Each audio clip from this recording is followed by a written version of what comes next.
Buongiorno e ben ritrovati e ritrovate su A come puntini puntini, un podcast che intervista le persone normali, quelle poco conosciute. Oggi incontreremo Tahar Benamara, che oltre ad essere un mio mezzo parente, è un carissimo amico, una bella persona, è un grande sportivo, è un campione di scherma, oltre che campione atleta di scherma è anche maestro di scherma. Vorrei parlare con lui, diciamo, dello sport e del mondo che lui rappresenta. Quindi buon ascolto, buona visione, sigla.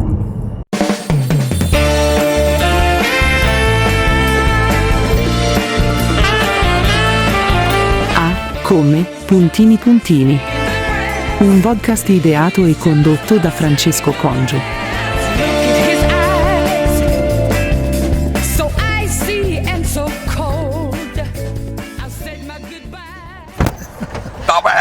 Come stai? Dove ti sei perso? Madonna. Che è successo? Non dire cose sconvenienti. No. Rincomincia. Oggi deve venire una ragazzina dall'Ungheria che abbiamo tesserato quest'anno per tirare con noi. E per questa prima volta, siccome viene anche la mamma, perché lei non può ancora prendere il volo da solo, che ha meno di 16 anni, sì. E quindi? Anziché, come avevamo preventivato, di farla dormire ogni volta a casa delle ragazze, essendoci la mamma per la prima volta, abbiamo chiesto al CUS se ci poteva dare una delle stanze che avevano per atleti stranieri, che era un po' in disuso. E poi devo andare a prenderle all'aeroporto, ma però adesso dai, era un'altra storia. No, per fortuna ero vicino, perché ma se fosse stato anche banalmente... No, mi ha detto non venire a Castello che ti incarti, perché sotto il bastione che cosa c'è? Sì, un casino, vero? Perché c'è, allora, il discorso della rotatoria, ok, tanto per parcheggio lì, no, c'era un carro attrezzi che stava trainando un furgone, la stava trainando in salita, si è rotto la cinghia, me lo sono visto venire addosso. Ma del carro attrezzi? No, il furgone è attaccato al carro attrezzi. Mamma mia! Mi sono spostato in Cioè salita. la cinghia proprio di traino? Sì, una follia, perché comunque era in salita, stava tirando parecchio peso. Madonna. Si è rotta la cinghia, ho visto il furgone andare indietro, non avevo capito, ma non c'è nessuno alla guida. Un attimo di panico, ho messo in moto via, scappato. Ho detto oh no, ci manca solo che mi arriva addosso il furgone. Tonk. Bene, buongiorno. Allora, Buongiorno a te. stiamo registrando, quindi qualsiasi cosa tu dica può essere usata contro di me. Nel senso che non direi niente che possa essere usato contro di te. Vabbè, però grazie. Facciamo una bella chiacchierata adesso. Mi racconti chi sei, da dove vieni, cosa fai, quanti anni hai. Sei dell'87. Sono dell'87. Ho scoperto che sei, non me lo ricordavo che anno fosse. Io sapevo che ero dell'87, ma ho scoperto quest'anno quanti anni ho compiuto. Perché 38. 38. È stato un attimo di panico. Sì, perché dai 33 ai 37 era sempre uguale, lo stesso numero alla fine. Adesso per arrivare qua. Esatto, e tutti me l'hanno fatto notare il giorno. Adesso ne manca un altro e poi inizi il 40°. Due palle. E poi ripensandoci comunque non cambierà niente.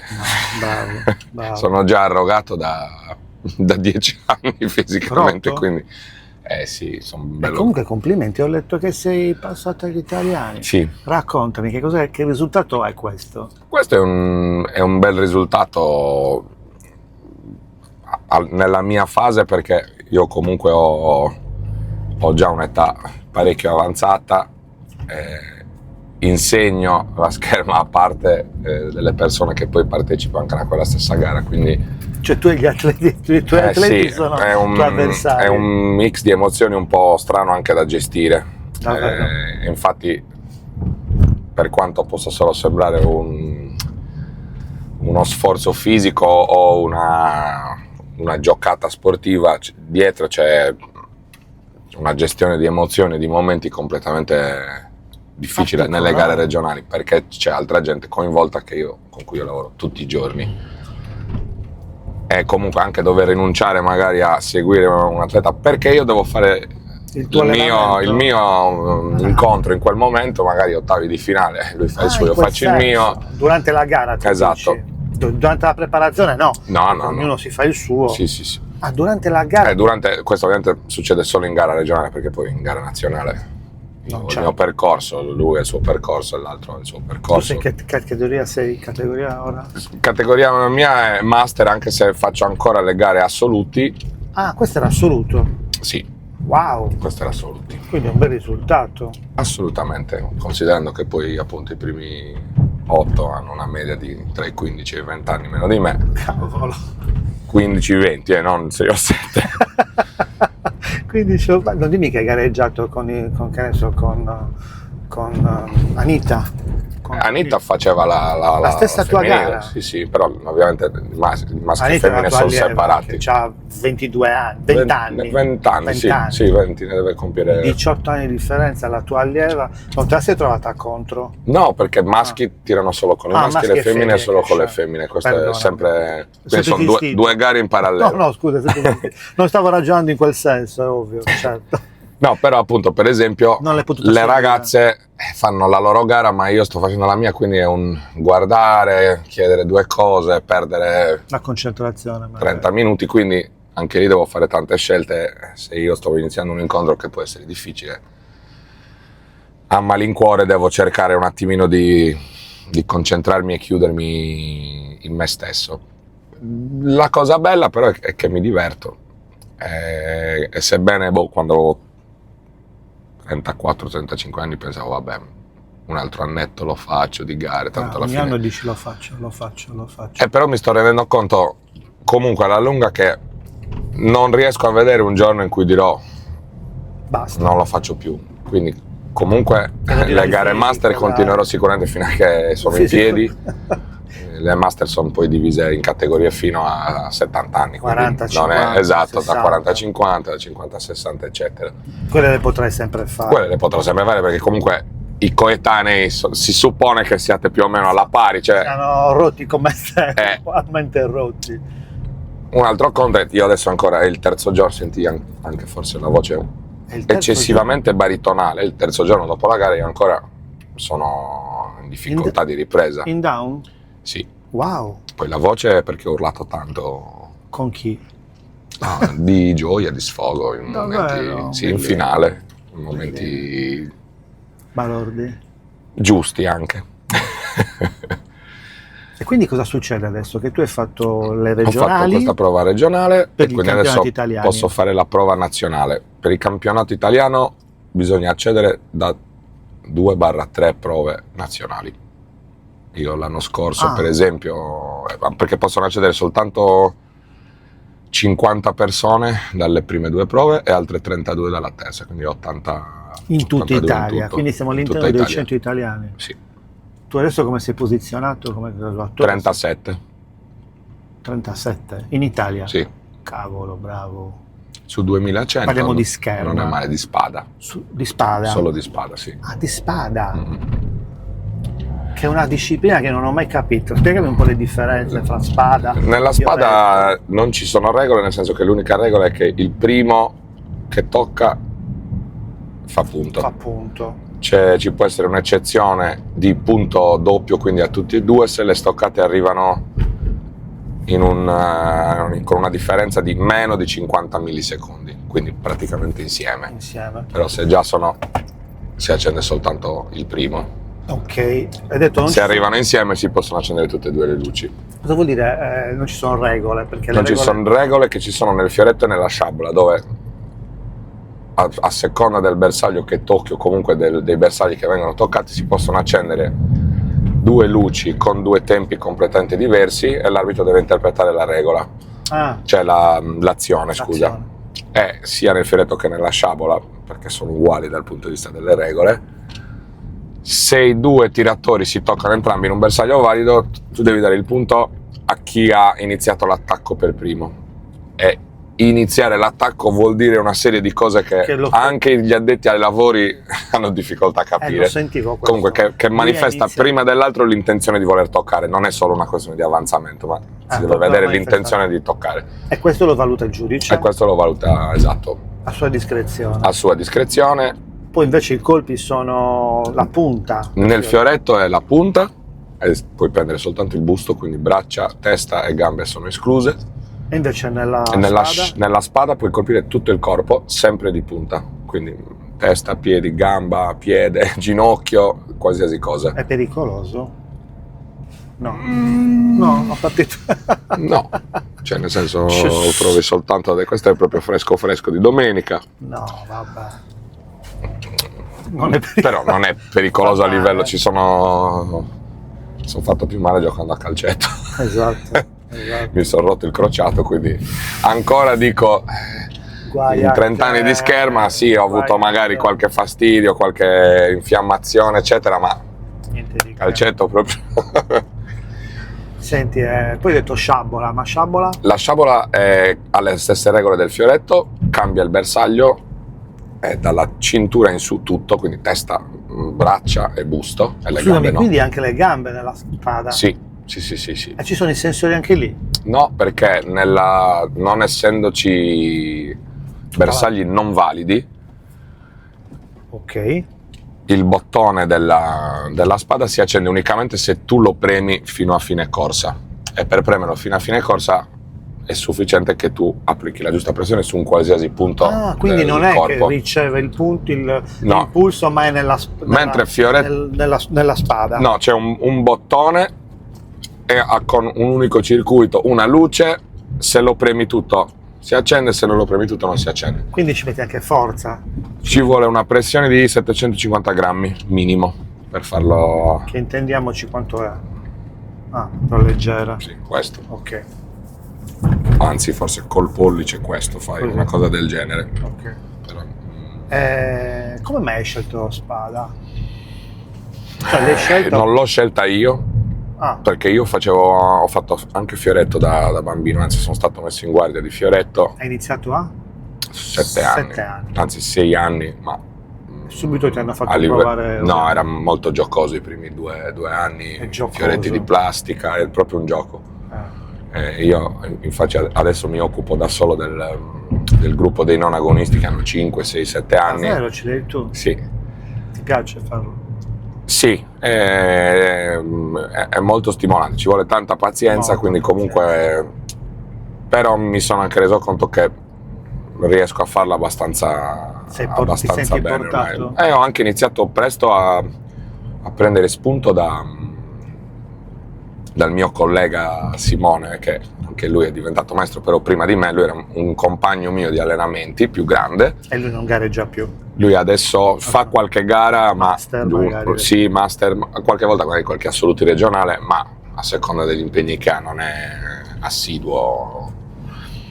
E quando io avevo 18 anni mi avevano affiancato a lui con questi bambini qui, quindi io guardavo le lezioni da quando avevo 18 anni, Cioè, 20 anni per di 4 anni cioè magari non facendo niente, Lo vedevi. però guardando 2 volte alla settimana per tutti quegli anni, qualcosina l'ho capita anch'io, e mi rendo conto adesso poi, col senno di poi, che tante cose le avrei capite magari in 15 anni anziché in 1 o 2 anni, come guardando un altro che lo sa fare. Certo, era bravo comunque tuo collega, ci sapeva Sì, fare. lui già insegnava a scuola, quindi Ok, era. a livello educativo aveva Sì, poi struttura. caratterialmente molto buono lui, cioè, deciso, assolutamente Però non buono. un passivo, però proprio con i bambini molto posato e pacato, Bello. che quasi li faceva sentire in colpa anziché arrabbiarsi. Erano le cose che dicevo, cazzo, mica li ha messi proprio, anziché alzare la voce li ha fatti sentire dei coglioni, quello in colpa, no, sta per piangere perché si sente in colpa, gli ha messo, bravo. Che poi nel senso di colpa ne possiamo parlare, però se è educativo va bene. No, sì, senso di colpa magari adesso purtroppo non possiamo fare la cosa che ti piaceva, perché mi hai chiesto di non farla facendo così. Ma io non ti ho chiesto niente. No, se ti comporti così mi stai chiedendo, non voglio fare il gioco. Oh cavolo, io lo voglio fare. E come il bambino e si trova con le spalle al muro. No, ho capito, no. Ma bellissimo, mentre io magari quando ero un po' più giovincello tendevo più a, secondo me nella mia testa, dare l'ordine e lui doveva eseguirlo, punto. Militaresco. No? Sì. A volte non funziona. No, per niente, cioè nel lungo con i piccoli no. 1 su 10 magari alle potenzialità per capire che non c'è, però ormai è Hai è detto quasi vissuto come un trauma sempre. Esatto. Hai detto militaresco, perché la disciplina, scusami, spada, sciabola, fioretto, scherma, Sì, giusto? esatto. Quindi l'ambiente è quello. Perché la scherma io la vedo sempre come una disciplina, l'ho sempre vista come una disciplina molto, come dire, Militaresca. militaresca, esatto. Perché nasce Giusto, perché nasce proprio da quello, è uno degli sport primordiali, sebbene non ci pensiamo, però è esattamente come il nuoto, la corsa, le armi, è una delle prime cose che l'uomo ha creato, cioè poi magari all'inizio era il ramo appuntito per difendersi, però quindi diventa sport o è disciplina, diventata disciplina sportiva, sì, sport assolutamente, però comunque soprattutto i maestri prima della mia generazione, quindi il mio maestro, i suoi coetanei e quelli prima, erano tutti impostati secondo un'impostazione militaresca, scusa, perché i loro maestri erano in guerra, cioè la usavano. Quando ho fatto la seconda guerra mondiale, se sapevi usare la spada era un conto, se non la sapevi usare ti mettevano da un'altra parte. E quindi in che periodo storico nasce la disciplina, cioè dalla disciplina militare diventa anche sportiva? Allora, già nell'Ottocento si facevano dei duelli, i duelli che comunque li possiamo considerare sportivi, perché ci poteva essere i duelli al primo sangue. Erano sportivi quelli? Comunque, primo sangue, ho vinto io, finito, abbiamo sistemato. Ma non è. Ok. Comunque ti ho tagliato, ho vinto io, però non ci ammazziamo. Era il duello d'onore. Poi c'era anche l'ultimo sangue, il primo. Cioè, nel senso, però già da lì era si usava anche per allenarsi, era molto sovente fare dei duelli, cominciare ad avere delle attrezzature consone, eccetera. Quindi non c'erano lampadine? No, ma le lampadine sono arrivate proprio tardi. Molto tardi? Guarda, fino agli anni 80 credo che ci fossero i giurati, 70 sicuramente, 80 non so, forse inizio anni 80, c'erano ancora... C'era un arbitro, 4 intorno, e ognuno dava la sua interpretazione. Impensabile, perché poi in uno sport dove comunque c'erano differenze di 50 millesimi di secondo, 20 millesimi di secondo, affidarti a uno che sta guardando una cosa, magari poi immaginati anche le luci che non saranno certo state perfette, è abbastanza ingestibile, infatti nascevano controversie. Era anche un po' una teatralità, cioè quelli più bravi riuscivano a farsi dare, erano convincenti a farsi ricostruire le azioni in una certa maniera.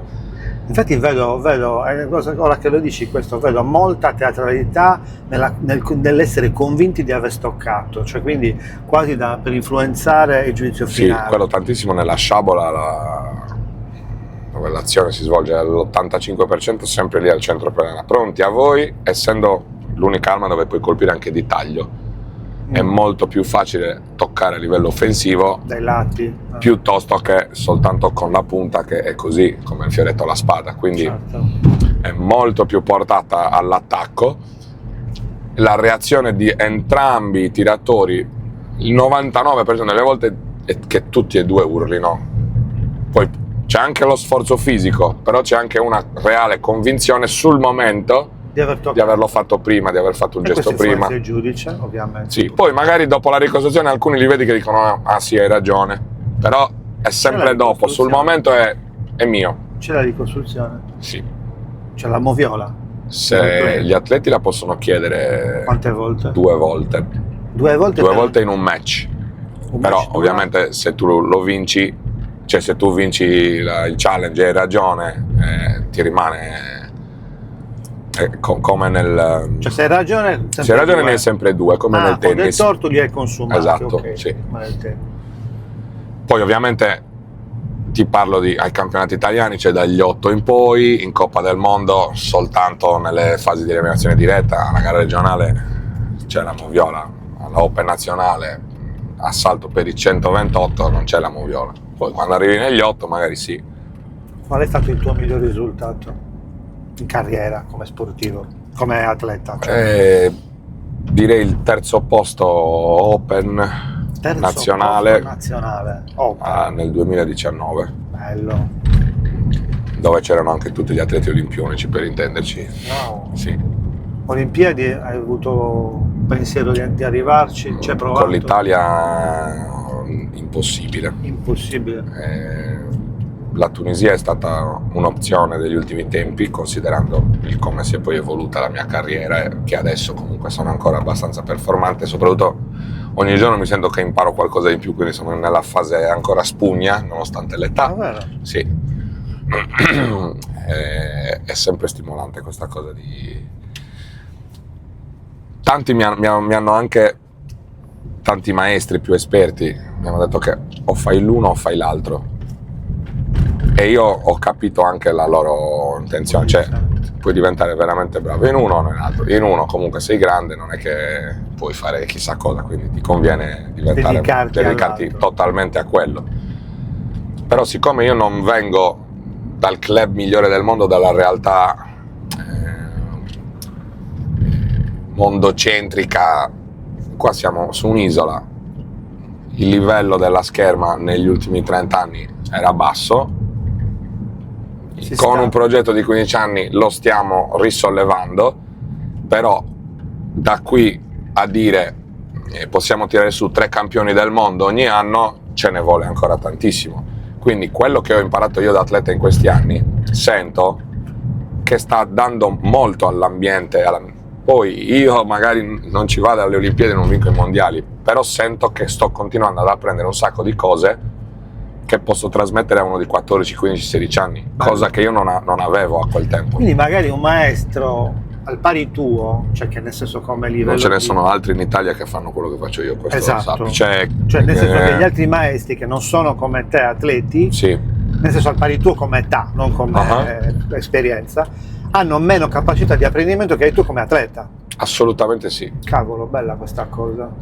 Cioè, ci sono degli aspetti che da atleta, continuando a fare l'atleta, l'agonista, continua a imparare e riesce a cercare di trasmettere poi da maestro, perché dico cavolo, questa cosa è uscita così, bella. Oppure questa cosa l'ho subita così, non ci avevo mai pensato.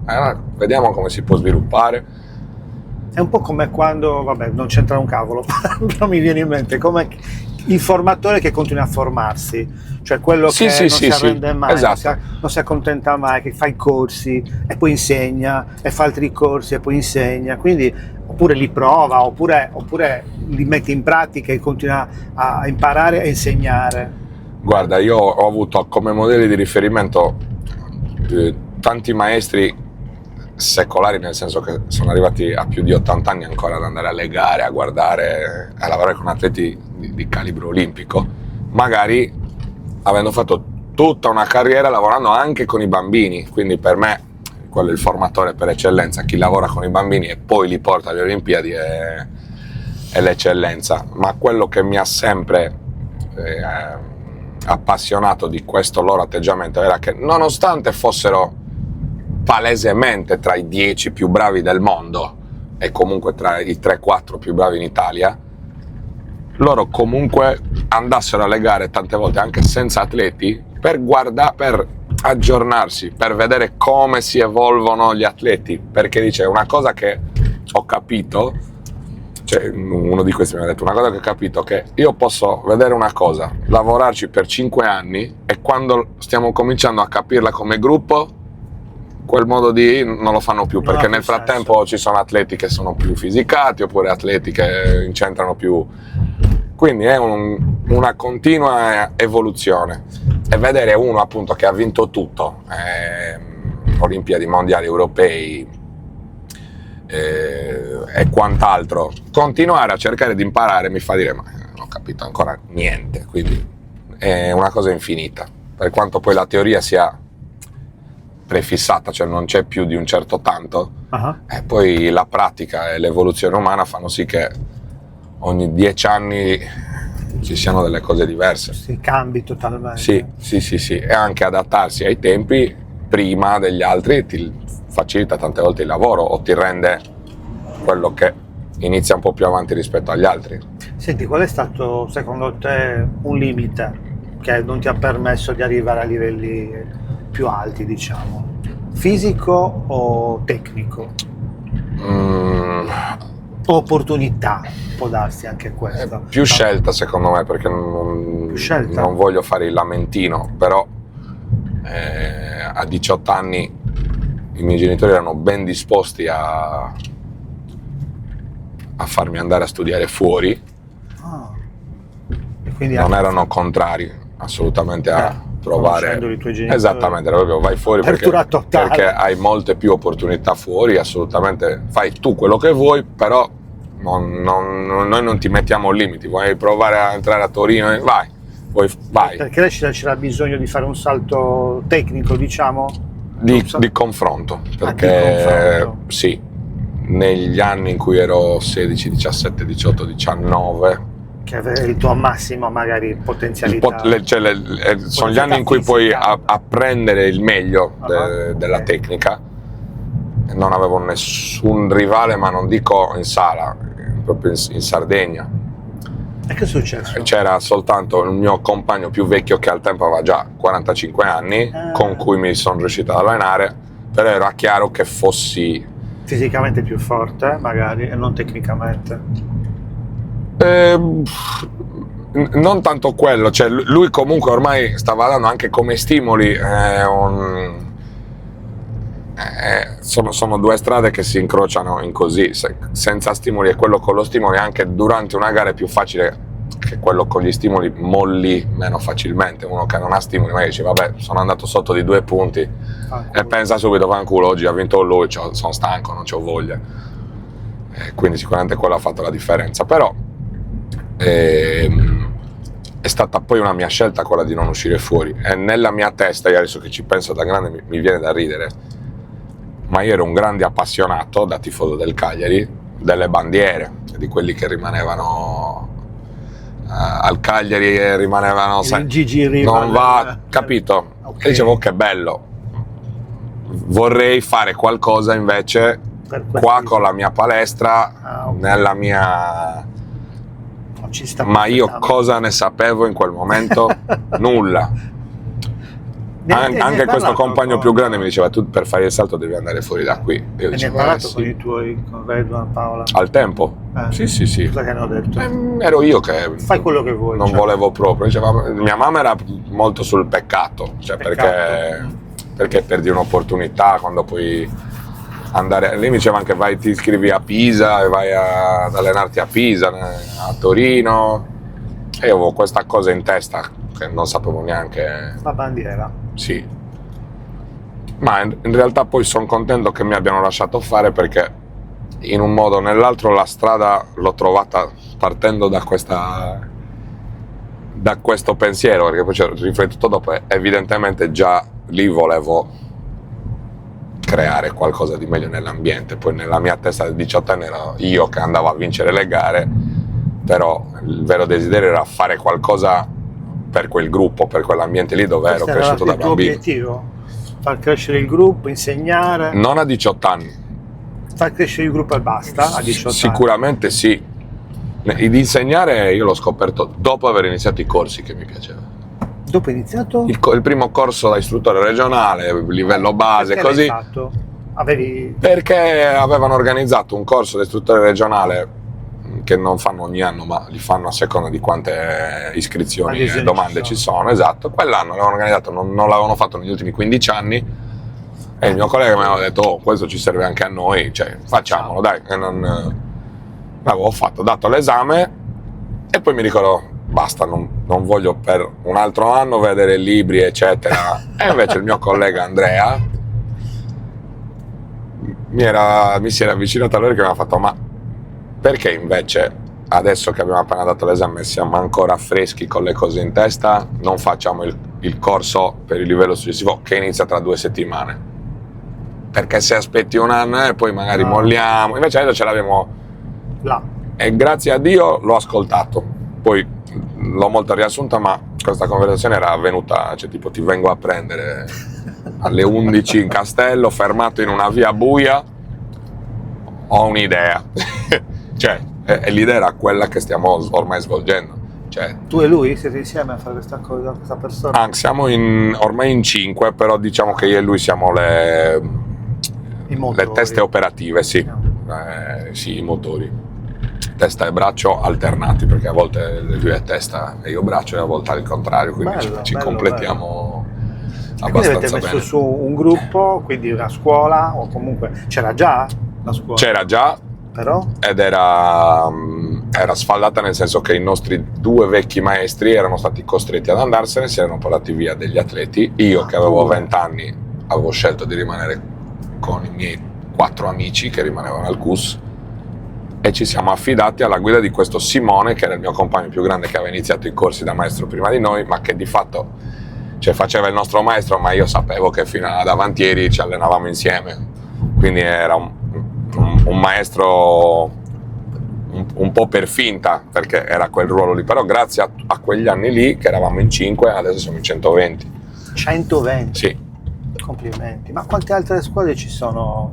A Cagliari, per esempio, in Sardegna? A Cagliari siamo in 3, C'è CUS, Athos Athos. e Club Scherma Cagliari. Ok. Voi siete più grandi, immagino, Sì. come bacino. Sì.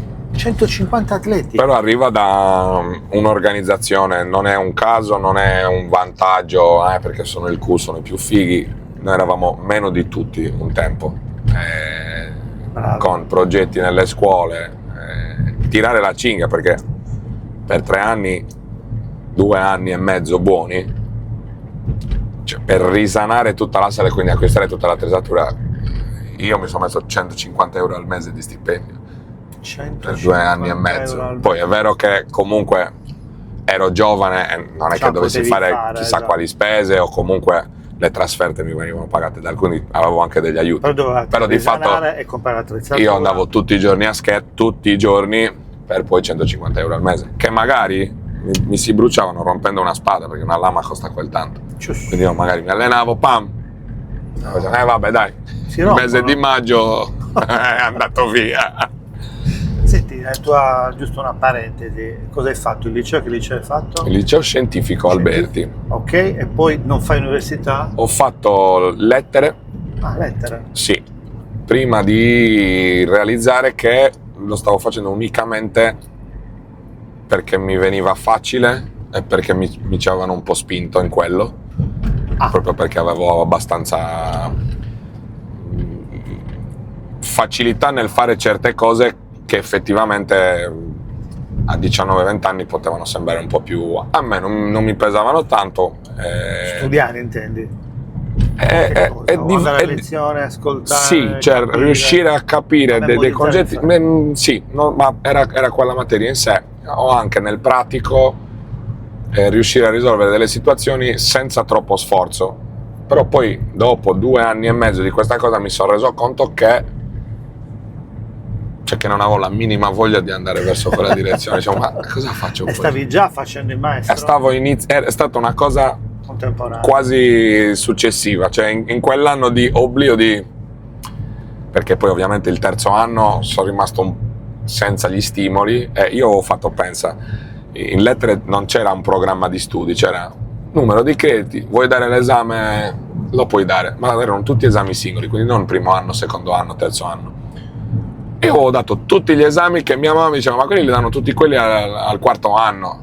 Ma dai. E li avevo dati al primo anno. Cioè tutto scombinato, Tutto scombinato. Senza problemi, in scioltezza. Solo che poi andando avanti, non avendo voglia, è stata sempre una cosa più, facevo sempre meno, sempre più svogliato, e comunque anche il risultato era diverso.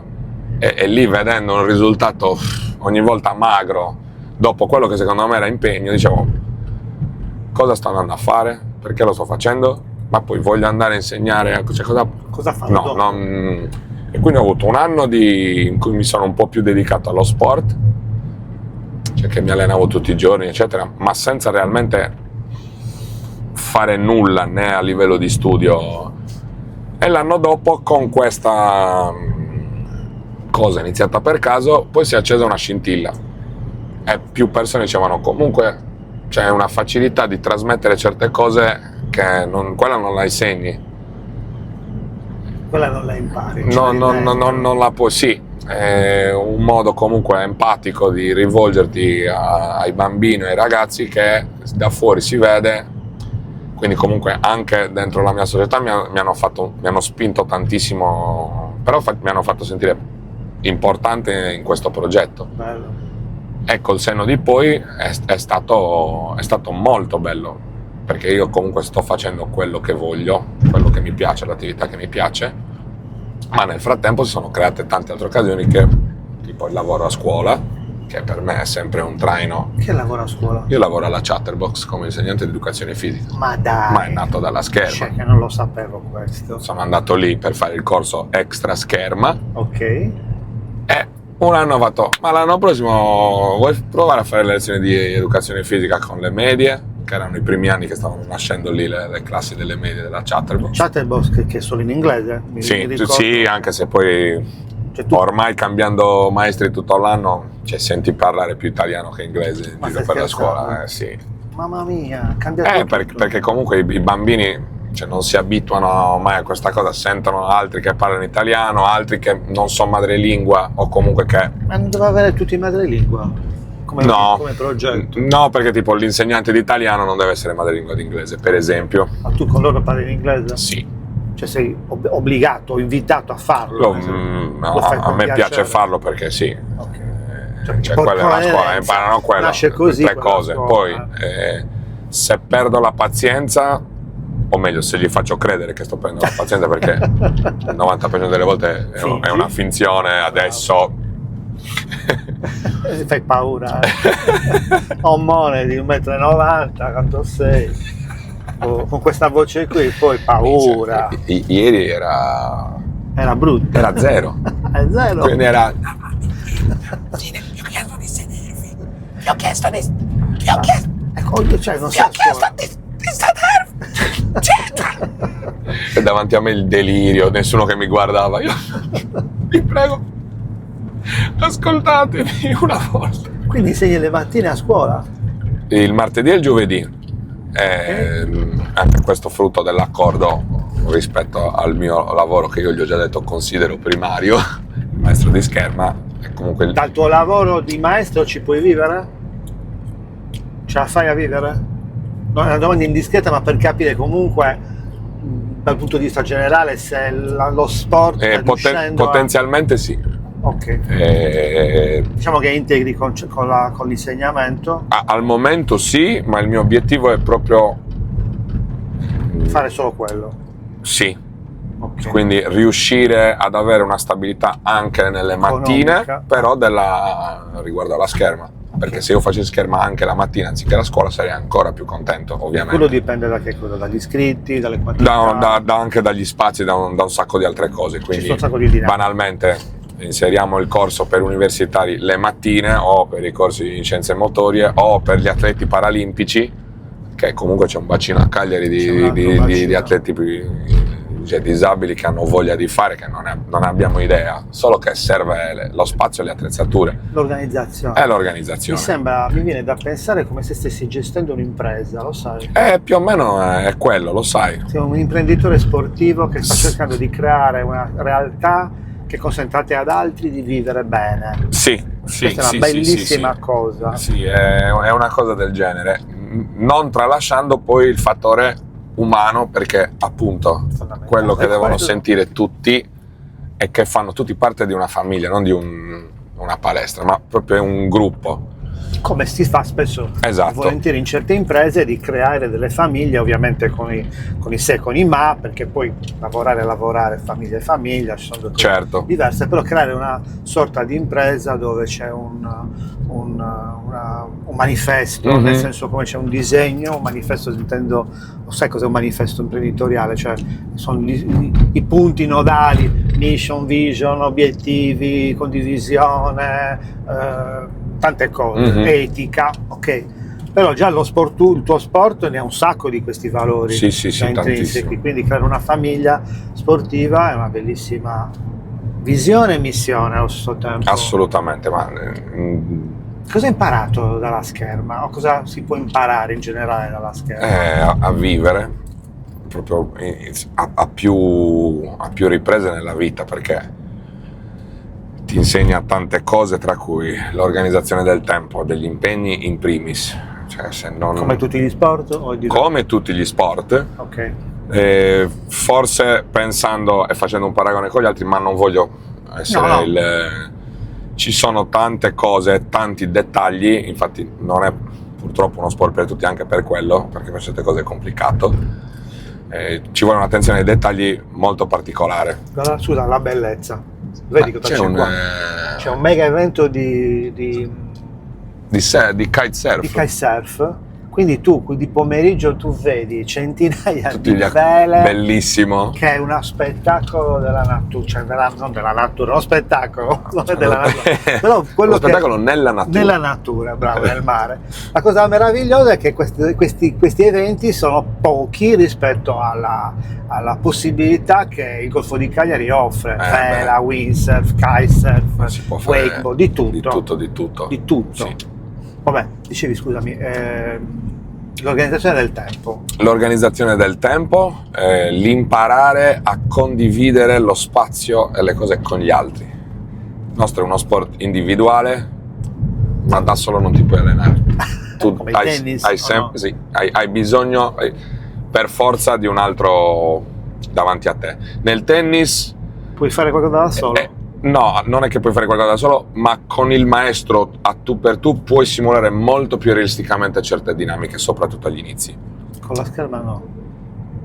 Con la scherma dipende molto anche dal fisico, perché io con la panza, se ho fatto 40 anni di tennis, ti mando la pallina lì anche stando fermo, io con la panza e la spada in mano so davanti a uno che non riesco a muovermi, capito? Bella questa valutazione corretta. No, però la condivisione con gli altri è tantissimo, soprattutto di spazi, e non per forza di chi è tuo amico e di chi ti sta simpatico, ma anche di chi ti sta antipatico, di chi odi, come poi dovrai fare quando sei all'università e segui la lezione con la collega a fianco che ti dà fastidio, quando sarai in ufficio e c'è la collega che non sopporti, ma la vedrai domani, dopodomani, il giorno dopo. Cosa fai? Ci litighi tutti i giorni, devi far finta un attimo di fare qualcosa, cioè. Infatti noi diciamo per un sacco di dinamiche anche quella è scherma, cioè tipo facciamo sempre un paragone. Lezione di vita che ti porti dietro, prima lezione, condivisione di spazi, di tempo e persone antipatiche o simpatiche. Sì. Poi a livello sportivo è forse quanto di più simile alla vita ci possa essere. Cioè tu per innalzare le tue probabilità di successo dovresti allenarti sempre meglio a livello qualitativo, quantitativo, insomma la regola sarebbe più ti alleni meglio va. In realtà è più ti alleni più ti metti nelle condizioni di poter fare un risultato migliore, ma non è detto che accada, che tradotto è tu puoi anche studiare 4 mesi per il test di medicina tutti i giorni, ma lo faranno anche gli altri e non è detto che tutto quell'impegno ti possa bastare, o magari un'altra volta ti impegnerai di meno e sarai premiato di più. Devi imparare a saperti prendere quello che la vita ti dà, ma la vita ti metterà sempre degli ostacoli davanti. Il tuo obiettivo è superarli. Oggi con la testa fasciata, domani con la testa riparata, però sempre andare avanti. Ok, però rispetto agli altri sport è una cosa comune anche agli altri sport. No, io nel senso ti parlo di quello che vivo tutti i giorni, perché la delusione della sconfitta nella scherma è diversa dagli altri sport, perché noi abbiamo un torneo unico in una giornata, tutte le gare si svolgono quindi con più partecipanti e vince solo uno, e la metà dei partecipanti esce al primo turno, perché turno di eliminazione diretta sono 256 persone. Dopo il primo incontro ce ne sono solo 128 in gara. Beh, è un po' come il tennis. Sì, Okay. Ma come numeri no.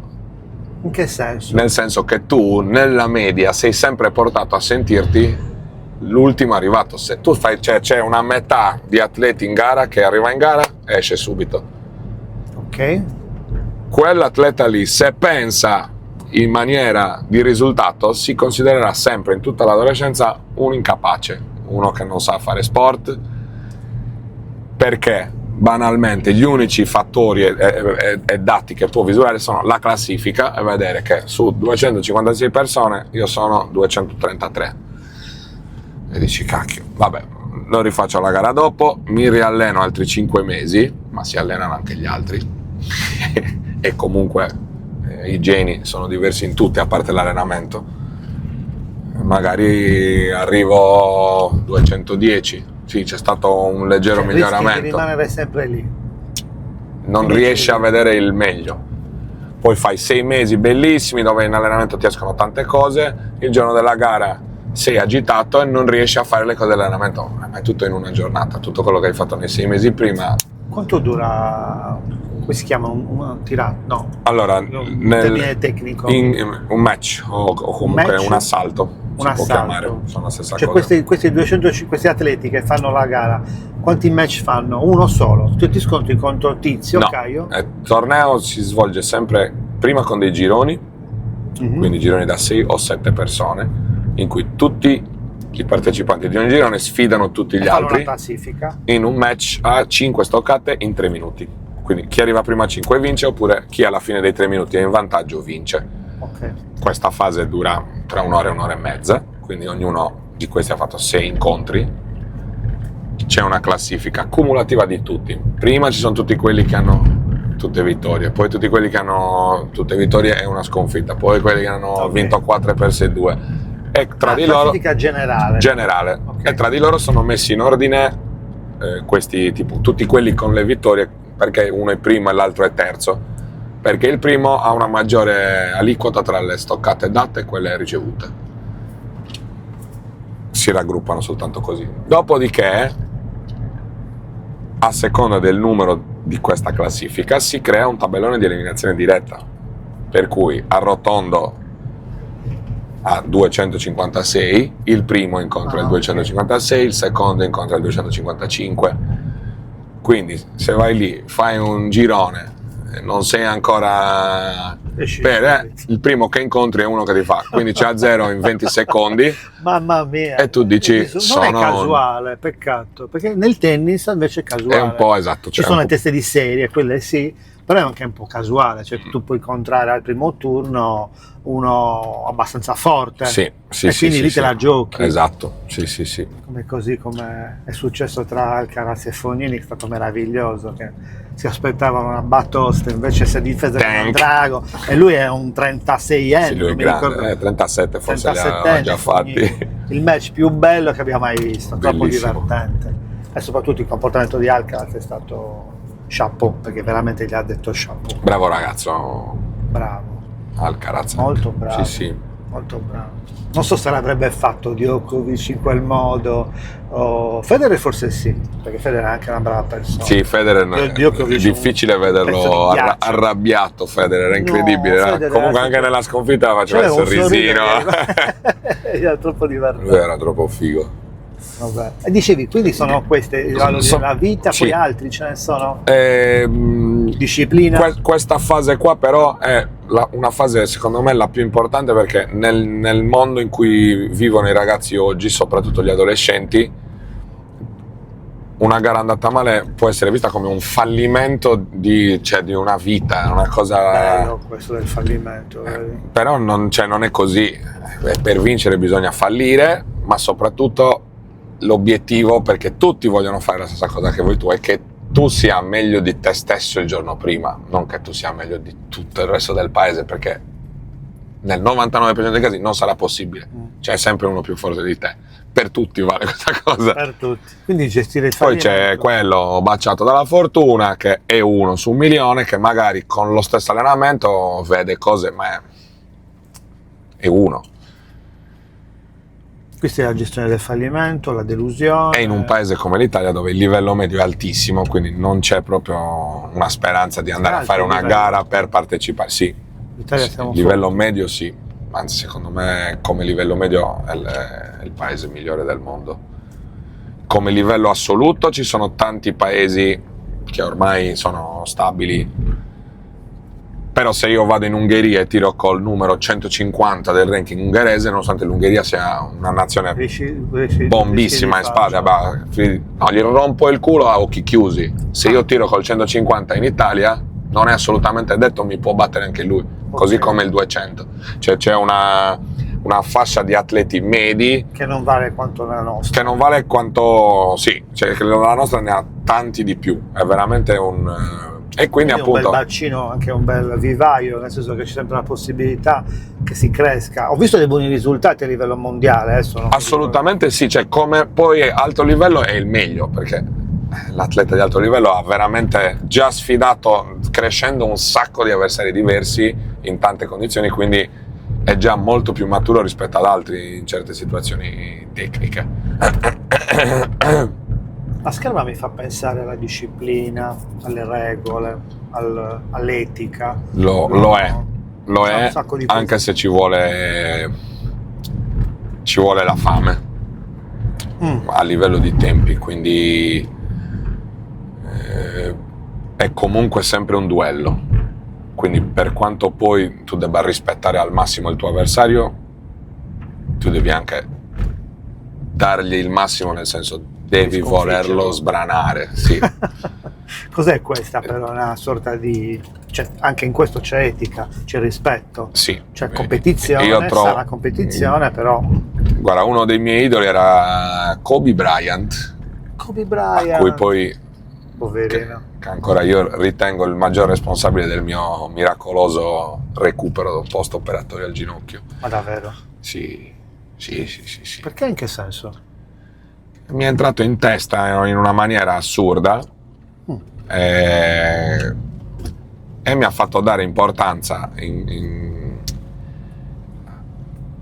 a delle cose che io non avevo, perché non ho mai né ho subito un infortunio grave, né ho avuto un'operazione chirurgica oltre a questa, sul come appunto ripartire e riandare avanti senza cazzo mi sono rotto, la vita è finita. Addosso. Sì, cosa posso fare, cioè, per mettermi nelle condizioni migliori? Lo dico perché poi sì, sicuramente il chirurgo sarà stato bravissimo e anche io avrò avuto culo fisicamente, però ho fatto la prima gara dopo 81 giorni. 81 giorni. Tutti quelli a cui sono andato a rivolgere mi hanno tutti detto che prima di 6 mesi non sarei mai riuscito a prendere una spada in mano.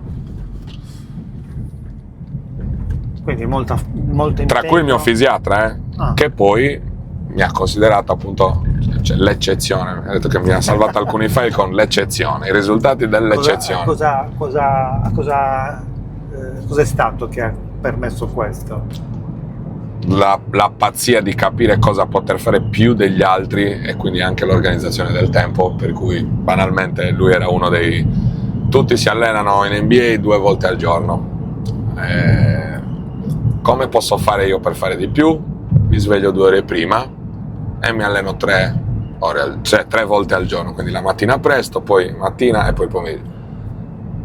Però cosa posso fare proprio per avere un vantaggio di ore di lavoro incredibilmente alto rispetto agli altri? Alzarmi ancora 2 ore prima, e quindi così posso fare 1, 2, 3, 4, riposo, cibo.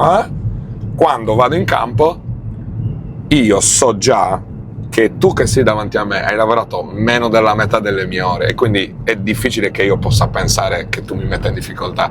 È una cosa anche mentale, molto mentale, cioè troppo mentale. Fisica, però aspetta, no, proprio mentale, cioè tu fai... Sì, ma questo è ok, però rispetto a un problema, a un'operazione, fare 7 ore di fisioterapia al giorno. Hai forzato di più? No. Io sono andato oltre tutti gli orari previsti dalla legge per rimanere nel centro, che dalla legge dovevo rimanerci massimo 2 ore e mezzo. Sei rimasto 6 ore. La media è stata di 5 ore, alcuni giorni sono arrivato a 7, o che magari mi finivo l'8ª ora a casa la notte. Bravo. Però cioè, poi io veramente ho visto ghiaccio 8 volte al giorno, io mi portavo la borsa del ghiaccio in giro, quindi ogni ora c'era, no, mi devo fermare, tieni 10 minuti, ok, riparto. Cioè, hai seguito delle regole? mi sono dato delle cose che però veramente nessuno mi aveva dato, se non questa sua ossessione di cercare di trovare poi avevo come obiettivo appunto di riuscire a fare una gara per qualificarmi agli italiani, era quella perché volevo, ed è successo. Vedi, questo è non è solo la forza di volontà, ma anche il metodo. Sì. Cioè, la forza di volontà a priori. Sì, però sono due cose combinate. Di aumentare. Mi viene in mente una cosa, te la voglio condividere. Moltissimi anni fa ho letto un libro di Malcolm McGladwell. E lui, scrive dei saggi, analizza vite e situazioni di altri personaggi, ha scritto diverse cose, però in un saggio particolare parla, perché aveva studiato tutti i comportamenti di chi aveva avuto successo soprattutto nello sport, e la caratteristica comune a tutte era le ore che avevano dedicato alla loro attività. E sai quante sono le ore? 10.000. 10.000 se tu li dividi. Il 10.000 famoso, o 10.000 ore di lavoro. Perché lo conosci? Mi ricordo del 10.000 ore di lavoro, sicuramente è uscito da lì. Da dove, come l'hai conosciuto? Una citazione che ho sentito varie volte, ma senza leggerla in un libro o altro. Deriva da là. Probabilmente qualche frasettina stupida vista così in giro, mix così, tra cui c'era questa, diciamo, cavolo, comunque 10.000 ore. 10.000 non sono, se tu le dividi diventano, quanti anni è che fai sport? Dai 6 anni? Sì. Quindi sono 32 anni. 32 anni, se tu dividi che sono 365, questo non c'è la calcolatrice, però fallo, secondo me tu li hai superate 10.000 ore, li hai superate di brutto. Poi è vero che dividi sport, cioè dividi atleta e maestro. Sì. Tu però sei due dentro... persone diverse, ma sono la stessa. No, ma penso che tu raggiungerai, lo stai già raggiungendo, in modo che abbiamo capito, il successo in quello che fai adesso. Ovvio, come atleta non è, purtroppo sono state le Olimpiadi, non sei diventato il campione del mondo di scherma, eccetera, eccetera. Però il successo come maestro, ma ci sei in quella direzione, ci sei di brutto. Concordo, infatti per quello che mi dicevi, ci puoi vivere. Dicevo, al momento se togliessi la scuola forse sarei un po' risicato così oggi come oggi, però ci sono ancora delle potenzialità che vedo di margine ampie, molto ampie, non poco, cioè posso fare qualcosa, no, si può fare ancora un bel po' di più. Che bello, bravo. Senti, comunque forse quel risultato lo considero migliore del terzo posto. Certo che lo è. Perché che lo è. E poi ero arrivato, certo che lo è. Mi ricordo forse 13esimo. Ma dopo 81 giorni, sì. Cioè questo è un risultato meraviglioso che hai. No, 18esimo, una cosa del genere, su 300 persone. Giocando a calcio a 7. Però anche lì era uno scontro che io potevo evitarmi, no, io volevo vincere. Era l'ultimo minuto di quella partita dove eravamo 7 non giocatori di calcio contro 7 giocatori di calcio e vincevamo di 1, quindi ormai era diventata una cosa, no, dobbiamo vincere noi questa partita. E pur di difendere su tutto, poi ho fatto una stupidaggine per non mollare, diciamo, e mi è servito anche quello. Certo che è servito. No, poi il terzo posto il podio alla gara assoluti è stato il primo risultato della stagione successiva al ginocchio. Quindi in realtà questa fase Kobe Bryant del ginocchio e del post operatorio ne ha iniziato un'altra, per quello io non avevo mai fatto un podio a una gara nazionale assoluti prima dell'operazione al ginocchio. Cavolo. Io ho iniziato a fare la Coppa, cioè dopo questo podio ho fatto 2 gare di Coppa del Mondo, perché il CT mi ha permesso di fare, ma a 33 anni, sono stato l'unico che ha esordito così grande, quindi così non avrò fatto un cacchio, però poi da lì è nato il 3 anni di risultati di livello, a entrare in Coppa del Mondo senza fare chissà cosa, ma non potevo, essendo un rookie. Era anche... Quindi un altro tipo di livello quasi, un altro tipo di performance, cioè da grande, dopo un problema fisico. Proprio da grande, esatto. Ma Bella questa cosa. la testa, cavolo, quanto ho scoperto che I tuoi allievi è come lei hanno- che tira il corpo. sì, è lei che tira il corpo. I tuoi allievi come l'hanno vissuta questa tua È stato performance? bellissimo perché mi hanno fatto sentire un supereroe per un Vero. paio di anni. Io mi sono sentito un supereroe per quello che mi dicevano e mi guardavano e per come mi guardavano. Dicevano, vabbè, tu dall'operazione sei uscito col ginocchio più forte, indistruttivo, vabbè, ti hanno messo adesso sei imbattibile. È stato molto bello, però ho sentito tanto l'ammirazione del lavoro che ho fatto, perché forse la cosa più significativa era che il giorno che allora mi hanno operato, ho dormito lì in ospedale, mi hanno dimesso la mattina dopo e la sera stessa ero in sala a scherma. E quello credo che comunque nessuno di quelli dei nostri ragazzi si aspettasse, diceva, no, lo operano domani, chissà quando lo rivediamo. Boom. Ma Perché? e se lui viene in sala e non ha un ginocchio, domani io quando mi fa male nel dito cosa dico? Non ci vado? Bravo. Quindi l'esempio. si è creata anche in quella fase, in quel gruppo di allora, Te lo dimostro. Devi fare così. un'ispirazione e Un'ispirazione.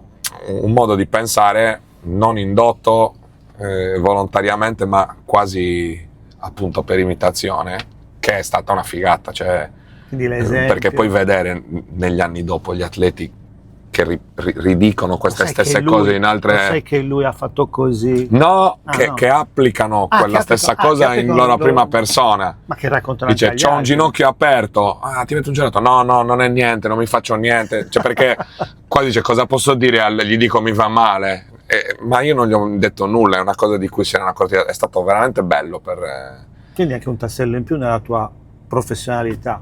Cioè, nel senso che non te lo immaginavi, che non ti è scritto in nessun libro di teoria, per fare il maestro, se ti fai male No. devi recuperare, così dimostri che No. un corno. Se non fossi stato atleta, No. mai l'avresti potuto no, fare. no.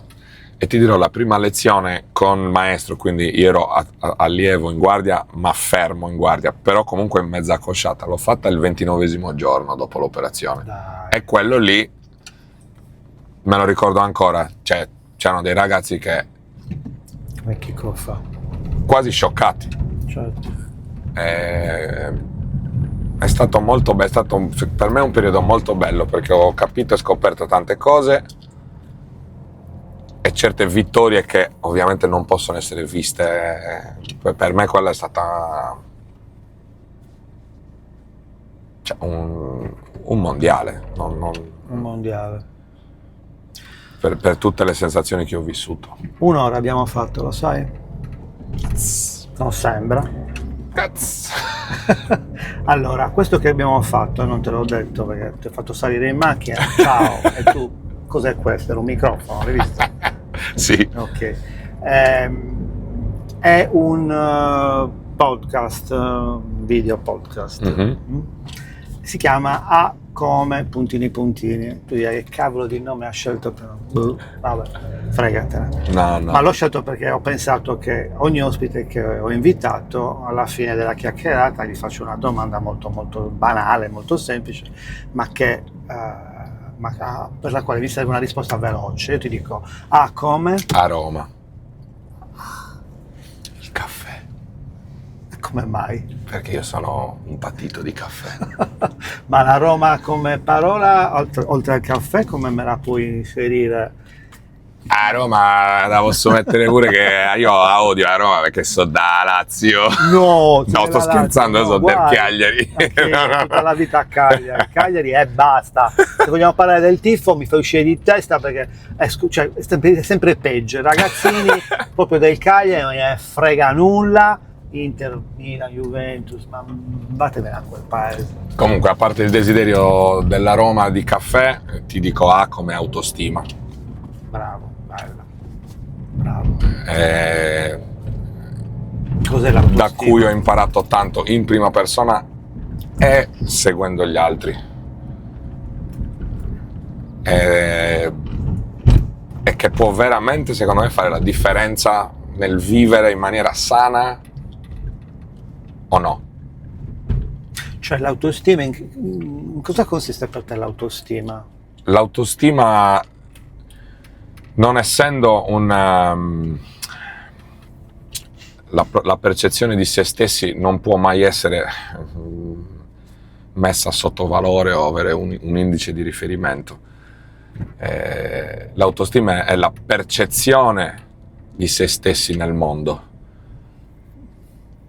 Purtroppo nessuno ci dà la sicurezza che questa percezione sia giusta, sbagliata, alta o bassa, e non c'è una legge che ce lo dica.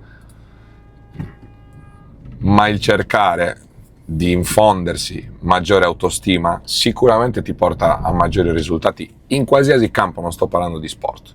Cioè, lo sport è uno dei tanti campi, ma può essere lo anche... sport è una palestra di vita, quindi... Esatto, può essere anche il 10° sulla lista, però è effettivamente... ed è anche difficile da insegnare.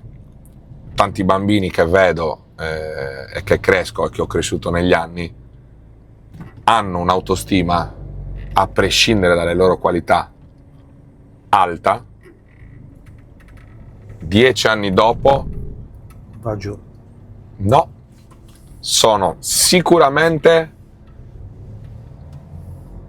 più portati al successo rispetto a un altro che non ce l'ha. Portati al successo vuol dire che si possono mettere nelle condizioni, perché sì, poi certo. le scelte No, sono di tutti. Se hai autostima e poi scegli di stare tutto il giorno al parchetto a fare un cacchio, quel senso cioè va non è giù. che arriva il lavoro e ti offrono un lavoro, no, cioè quella è una tua scelta. Però avere un'autostima ti mette in condizioni di non vedere certe difficoltà, di non vedere alcune difficoltà che altri magari vedono, o dei dubbi che si pongono.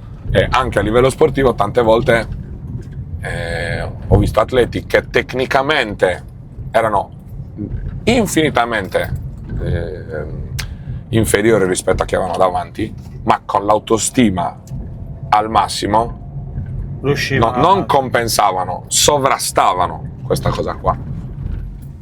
Hai detto una bella parola, perché adesso stavo pensando quando ti ho detto che l'autostima va giù, in senso, come hai detto dopo, cioè perché lo sai che i ragazzi fino ai 5-6 anni, cioè i bambini, sono puliti, nel senso che non hanno sovrastrutture, Sì. la scuola non ha fatto ancora i danni, Sì. i genitori, la società non ha fatto ancora danni. Non sono ancora puri. Sono ancora puliti, puri, belli, quindi quelli funzionano bene e sicuramente il loro livello di autostima è altissimo.